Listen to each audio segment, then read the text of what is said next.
e profissionais de excelência do direito. A honra é toda minha, alegria imensa de participar desse nosso debate aqui. Eu estou aqui à sua disposição aqui para que você... E eu quero registrar aqui minha imensa admiração por você, pelo seu pai, que é seu saudoso deputado federal, Jackson Pereira, um símbolo do nosso Estado, um símbolo da política séria, de qualidade, comprometida. Parabéns, meu amigo, parabéns, viu? Muito obrigado. Professor Emerson Castelo Branco, vamos aqui iniciando aqui.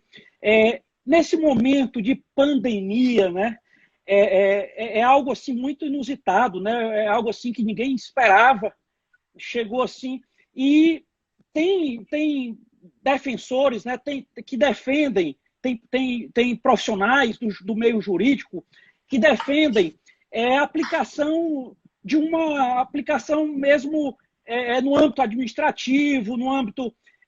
outros já defendem a aplicação do direito penal. Não é?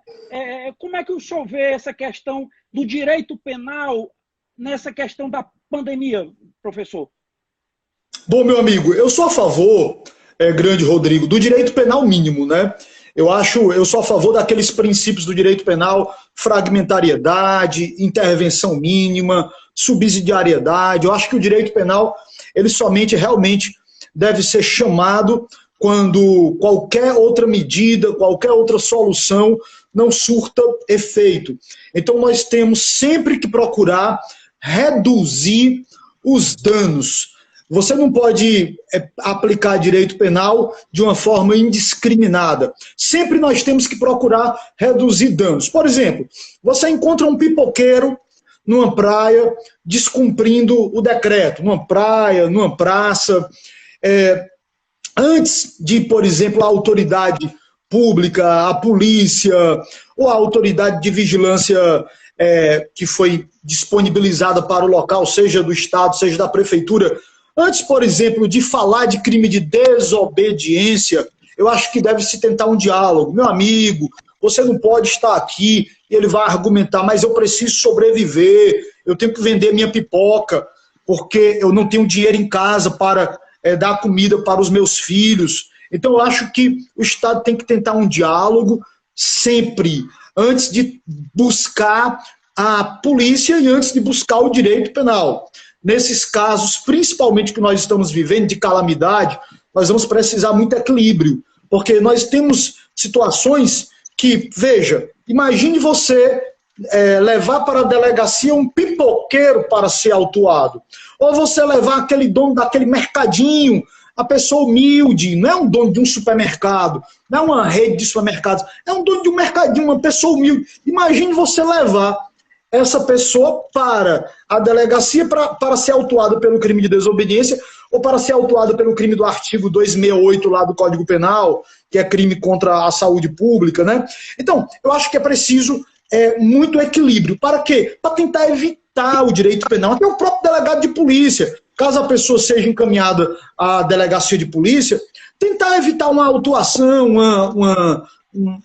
seja um TCO, seja uma prisão em flagrante, verificando que a pessoa não é um criminoso contumaz, não é um criminoso profissional, está vivendo, como todos nós estamos vivendo, os seus dramas pessoais, né? Principalmente, como eu costumo dizer, chora mais quem pode menos, e chora menos quem pode mais. Então, quando a pessoa tem uma renda fixa, que lhe permite, por exemplo, lhe dar tranquilidade, ou quando a pessoa tem poupança, chora menos. Agora imagine a pessoa que tem que matar, não é um leão por mês, é um leão por dia, o desespero de uma quarentena. Então tudo isso tem que ser equilibrado e sopesado na hora de avaliar qualquer tipo de aplicação de medida penal. É a minha posição. Doutor Emerson Castelo Branco, como é que o senhor vê a questão dessa soltura de presos, né?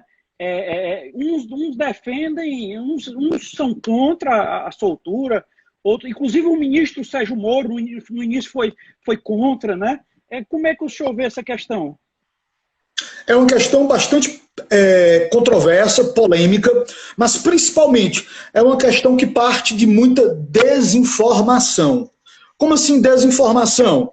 Quando se fala de soltura de preso, para as pessoas leigas, para as pessoas que não são da área jurídica, a impressão que dá é que a Defensoria Pública, a advocacia, os advogados criminalistas, eles querem liberar todos os presos que estão nos presídios, esvaziar os presídios e liberar os presos para as suas casas. Não, isso não é verdade. É uma questão muito pontual para situações de risco. Quais são as situações de risco? Nós temos os presos que apresentam problemas de doença, que se presas e presos, que se forem atingidos pela pandemia dentro do presídio, vai ser uma tragédia. Por quê? Eu tenho presos com problemas renais, eu tenho presos colostomizados, eu tenho presos com problemas cardíacos, presos asmáticos, com problemas respiratórios. Essas pessoas que apresentam problemas de saúde, problemas graves de saúde, não são problemas bobos, essas pessoas devem ter suas vidas preservadas, porque a pessoa, como eu sempre digo, ela foi condenada para ter a sua liberdade restringida, ela não foi condenada à morte, não. E se eu sei que chegando um vírus, essa pessoa não vai resistir dentro do presídio, é um ato de desumanidade você condenar essas pessoas à morte. E quem vai avaliar, quem vai sopesar esses pedidos dentro dos preceitos da razoabilidade, dentro dos preceitos baseados em premissas humanitárias, é o Poder Judiciário, é o Ministério Público emitindo parecer. Então, sempre lembrando, nós vivemos num Estado democrático de direito, numa ordem constitucional, a pena ela tem que ser cumprida dentro de um aspecto humanitário, humanista. O único direito limitado ao preso é a sua liberdade. Então, a pessoa está ali e o Estado deve garantir a sobrevivência da pessoa. Caso a pessoa morra dentro do presídio, o Estado, inclusive, é responsável por essa morte. Portanto, as pessoas que estão numa condição de risco muito grande, caso sejam contagiadas com coronavírus, elas devem realmente receber esse direito à liberdade. Agora, de forma criteriosa, não é de qualquer forma. Primeiro de tudo, as medidas mais importantes são para aqueles crimes menos graves. É uma política de redução de danos. Por exemplo, qual o sentido de manter uma pessoa presa que essa pessoa sequer praticou crime hediondo, se ela tem um problema de doença que pode acarretar a sua morte? Qual o sentido? Não tem sentido.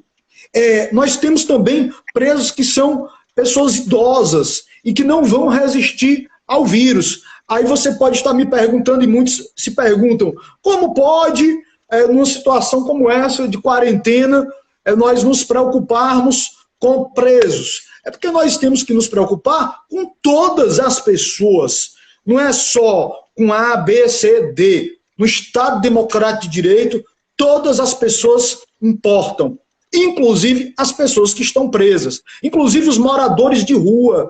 É importantíssimo as pessoas que são vulneráveis, que o Estado tem uma política de acolhimento. Os moradores de rua, por exemplo, vão estar expostos ao vírus e não vão ter alimentação, não vão ter cuidados de saúde que as pessoas normalmente têm. Ou seja, a imunidade deles vai ser uma imunidade que não é a minha, não é a sua. Eles vão estar mais sujeitos aos efeitos do vírus. Então, tudo isso tem que ser levado em consideração. Então, não é soltar todo mundo, é soltar presos dentro de critérios que são os critérios humanistas, legais, e principalmente com aquela razoabilidade que o Poder Judiciário tem que ter de reavaliar as prisões preventivas.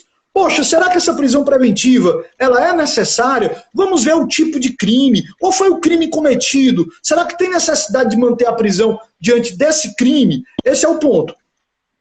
Professor Emerson, tem uma pergunta aqui do Berigri. Ele pergunta, é cabível a prisão com base no artigo 268 do CP, ou essa prisão seria abuso de poder, já que não foi decretado estado de sítio ou defesa? Não, é possível sim a incidência do artigo 268 do Código Penal. Agora, é como eu disse para você, é possível por quê? Porque tem um decreto e tem uma lei.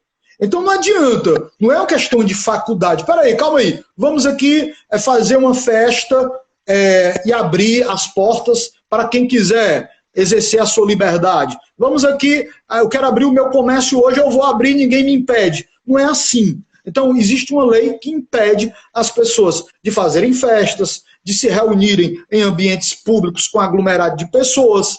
Então, você não pode fazer o que você quer. É igual aquela coisa, todo mundo quer. O surfista quer surfar, o corredor quer correr. Quem é que não quer fazer uma corridinha? Não é, meu amigo? Eu, por exemplo, eu e minha esposa, nós somos... Quem é que não está com saudade daquelas corridinhas de grupo de corrida? Mas nós não podemos fazer o que nós queremos. Nós estamos num período em que todos vão ter que abrir mão da sua liberdade.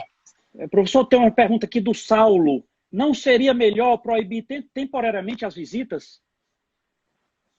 Olha, na verdade, já está se limitando, as visitas já estão sendo limitadas, Saulo. Respondendo à sua pergunta, essa medida ela já está sendo tomada. Só que não é o suficiente. O Saulo está corretíssimo.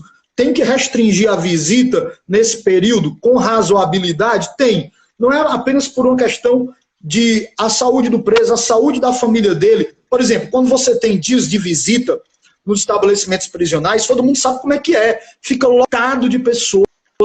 E as pessoas, as famílias de umas se aglomeram com as famílias de outra. Então, as visitas têm que ser restringidas excepcionalmente, têm que ser limitadas nesse período, que é um período crítico. Claro que é um dano para o preso vai ficar muito estressado, pode ter rebelião. Imagine o preso sem visita. Você pode ter uma rebelião, porque o que mais afeta o ambiente do preso é a distância da família. Por isso que nós estamos num período como eu costumo dizer, nós estamos num período que eu estou chamando, desculpa aqui porque entrou aqui, pronto. Nós estamos num período que eu estou chamando de escolha de Sofia. Por exemplo, o ambiente penitenciário fica pegando fogo, tensionado quando o preso não tem acesso aos seus familiares. Mas, ao mesmo tempo, se você gerar aglomeração de pessoas lá, você coloca os presos em risco, as famílias em risco. Imagina se já chegou o coronavírus. Você sabe que o primeiro caso de coronavírus no estabelecimento penitenciário aqui do Ceará foi confirmado. Foi confirmado um caso. Mas isso é uma coisa que pode explodir a qualquer momento. E o que é que nós vamos fazer? Nós vamos levar o presídio inteiro para a rede pública de saúde?